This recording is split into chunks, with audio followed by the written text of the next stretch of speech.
So here are our shiitake mushrooms. Take in closer. Some there. Got some there. Some down there. This log's got a couple. So they're rather new. Well, actually, no, that's not true. Mushrooms themselves grew out some time ago. I just haven't been able to get back here. But the whole process is coming up on, boy, I want to say 2 years. So let me go over here and we'll talk. Okay, good morning, YouTube. So yeah, those are the shiitake mushrooms. Like I said, we started them some time ago. I want to say it's been 2 years. And it took about 18 to 20 months to grow them out, to get from the little plug that we put in the logs to the point where we have mushrooms. Yeah, it was about 18 months. So what are you gonna do? Hindsight is 2020. I think two things I would have done differently. I would have, one, started them in the fall versus starting them in the spring. That way they would have had fall, winter, spring of wet months before they got into the summertime. I started them in the spring. We didn't have a very wet spring, so the logs really dried out prematurely. And the second thing I would have done is I would have soaked them in prior to putting the plugs in, the inoculation. Prior to doing that, I would have soaked the logs for about 3 weeks. I think I would have got a better result, but they're inoculated and they'll keep shedding more mushrooms, and it'll get more prolific for a few years before it starts to trend downward again. But yeah, so that's pretty cool. I'm excited about that. The other thing I'm excited about is this morning I went over to my hügelkultur mounds, and I had 3. I had recorded this too, but my whatever reason I didn't get any audio, so the video was useless. But anyhow, maybe I'll show some clips while I talk. So there was 3 mounds. I took it down to 2, and I rotated the 2, rotated the soil, turned it over a little bit. You don't want to turn too deep because you don't want to disturb the deep soil, but the top little layer that has roots and stuff from last year's plants, absolutely turn that. So I did, and I was encouraged to see so much mycelium in there. And mycelium, if you recall, it's a super highway for the plants, really. It's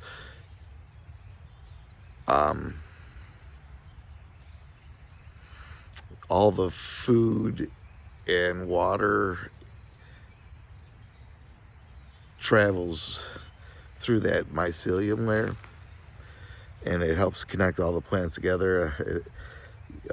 They communicate through there, so it's real important structure. And if it's in your soil, you're in a good situation, right? Things are breaking down and they're starting to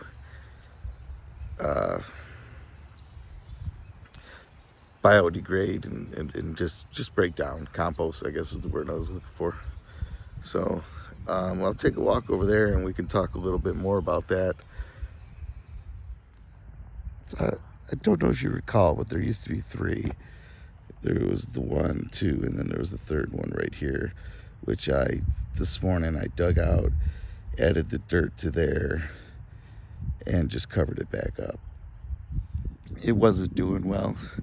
it had eroded quite a bit, whereas these two were still pretty substantial. So, and then I just toss the soil here. I take it and I turn in last year's growth. I turn it into the soil and just try to help facilitate the breakdown process. We'll take a closer look here. So last year,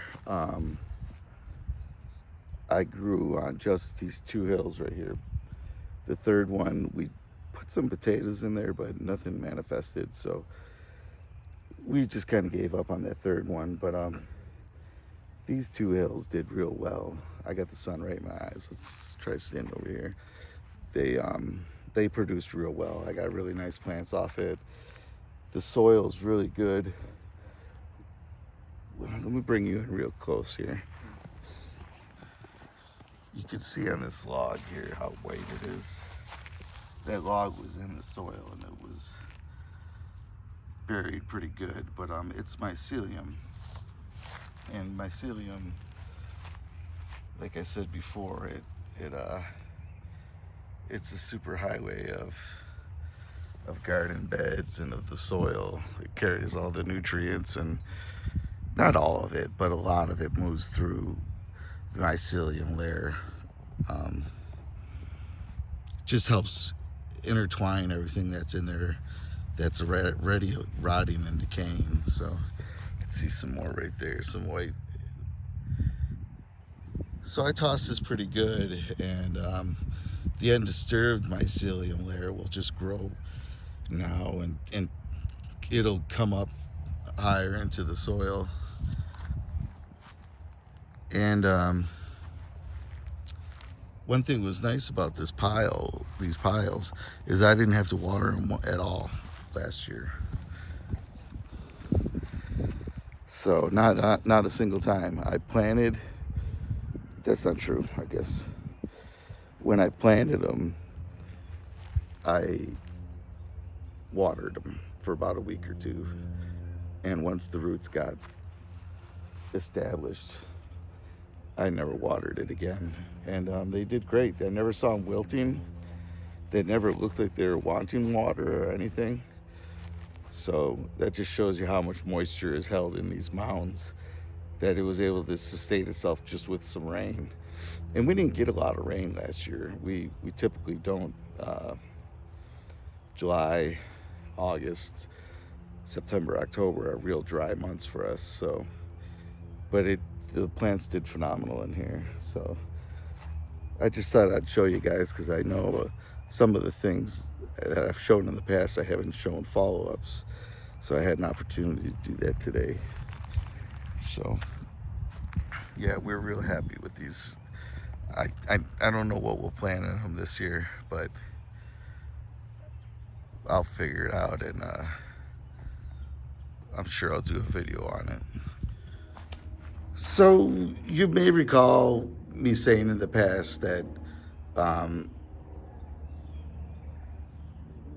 my wife and I are very curious. The kids are curious. So some of these things, like the hügelkultur mounds, we do those with very open mind, I guess, willing to accept what is as it is. We've heard other people say good and bad things about hügelkultur and hügelkultur mounds specifically, and I really think, like everything else, everyone's situation is different. You know, we put in good wood that was rotted already. I had these huge logs over there like this, and they were just sitting there rotten. I threw a bunch of those in there.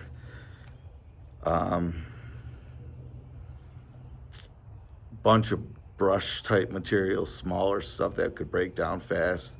And now they're 3 years old, so that stuff's had quite a bit of time to break down. And even though there's still big chunks of woods in there, pieces have broken down and come off. It's littered with. It almost looks like it's got wood chips dumped in there, and I didn't put any wood chips in these. Never had the opportunity to. But you know, I think as year goes by, each year goes by, they get better. I think I'll find more uses for them. So instead of just growing one type of plant, I would really like to try to maximize the different zones that you can find on the mound. So the north side of the mound won't be as warm as the south side of the mound would be. And I'd like to try to monkey with that a little bit and see if I can grow some plants based on a colder or a warmer temperature. You know, I could put my peppers on the south side where they're getting a lot of sun, and maybe put my potatoes and things like that on the back side. You know, the stuff that doesn't like this extreme heat. Yeah, I'd be curious to do stuff at the top, for example, and stuff at the bottom. You know, the soil is different temperatures. So the stuff near the bottom seems to grow longer later, whereas the stuff at the top seems to cool down faster. Just an interesting little thing. But one of the other things we're doing is a Ruth Stout deep mulch garden bed. Again, I've heard bad things and I've heard good things about deep mulch gardening. Really, I think it's what you make of it. You know, if you got weeds in a conventional garden, you're going to have weeds in your hügelkultur garden or your Ruth Stout method. I mean, you try to find ways to mitigate. But so Ruth Stout is a deep mulch method. She was a woman born in the late 1800s. She lived, I think, until 1970. But she was a gardener, and she was rather unconventional in the sense that she didn't like to plow, and she didn't like to weed. You know, she really just despised doing that stuff. So she developed a way of just planting in deep used hay or straw, and she had good results. You know, it helped keep the moisture in, it kept the weeds down.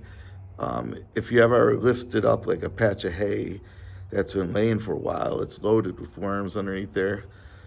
So a lot of good things are happening right there at the surface.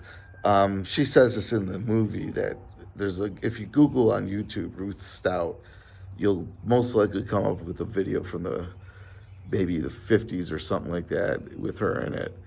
And it's an old grainy video, but it's great. Watch it.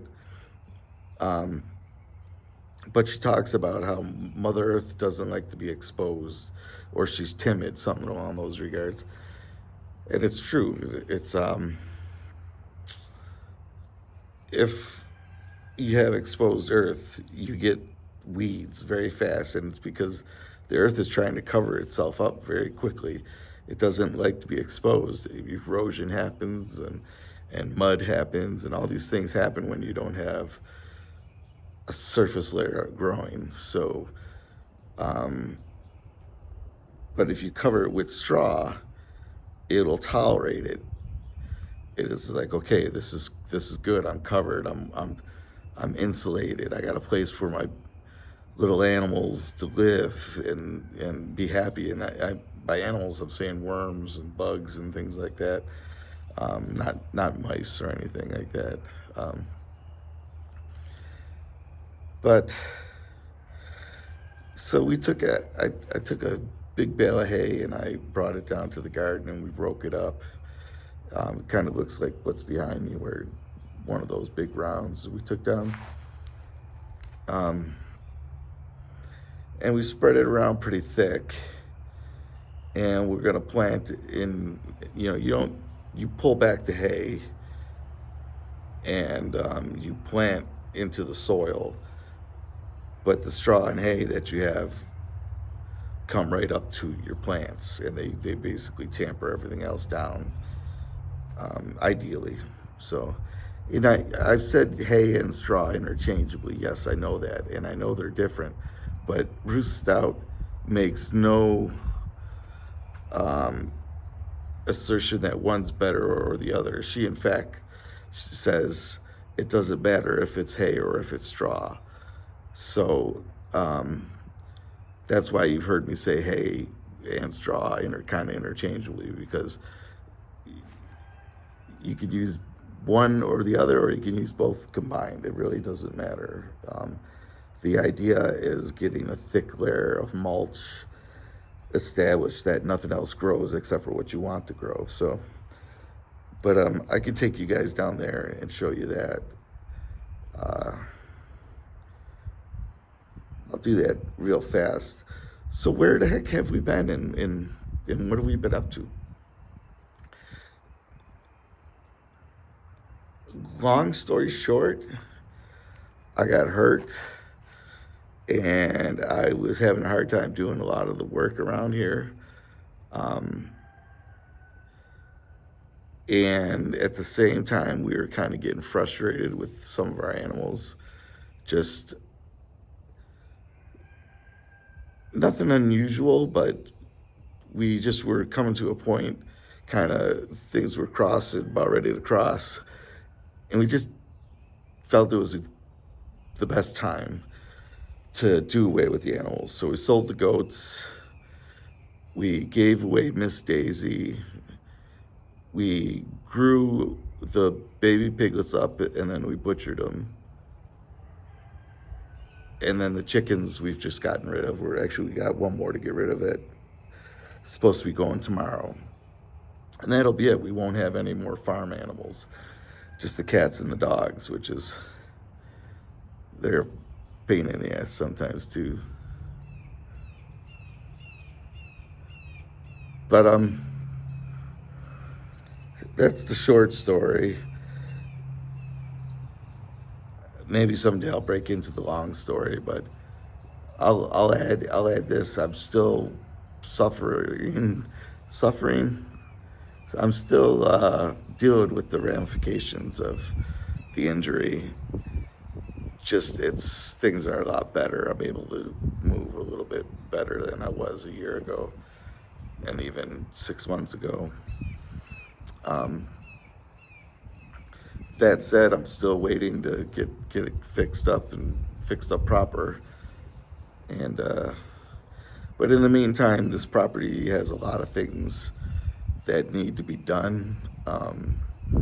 We've had a lot of storm damage, trees come down. I just cleaned up a couple today. But we've got a third one just over here. It's laying down, and I need to get going and get it cleaned up, made into firewood. But we still have the fruit trees that we'll be doing. We still have all the berry bushes and stuff, plus the vegetable garden we'll do. And I think it'll be a much more enjoyable summer for us. We won't have to worry on real hot days about going up and checking on the animals a half dozen times or whatever the case may be. You know, every day was different. Some days you went up twice, some days you went up 10 times. It just was, every day was different. But we've got a lot of things to do around here, around the property, and I'll probably bring you guys along with a lot of it.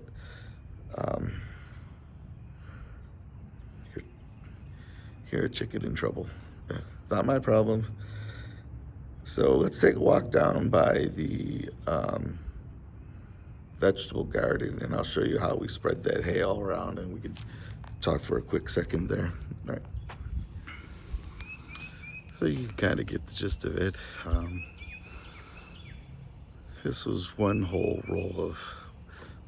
big round of spent hay, and it covered the whole garden. You know, some spots it's a foot deep, some spots it's not, but my hope is that in the next few months, as spring comes on, it'll rain and really tamp it down. But one of the big benefits, there's really two big benefits: no weeding and little to no watering. And I've seen those results up on the hügelkultur mound where, where we didn't water at all summer long. I mean, that was great. It'll be interesting to see what happens here. How the garden does. I think it's going to do well. So, but we'll show you more of that as the time goes on, especially as stuff gets planted, put into the ground. We'll bring you guys along and show you what we're putting in and stuff. But I think for now that's that. I just wanted to get back on the saddle, so to speak. And I thought I would just do a video. It's such a nice day. It's hard to complain. But all right, folks, take care.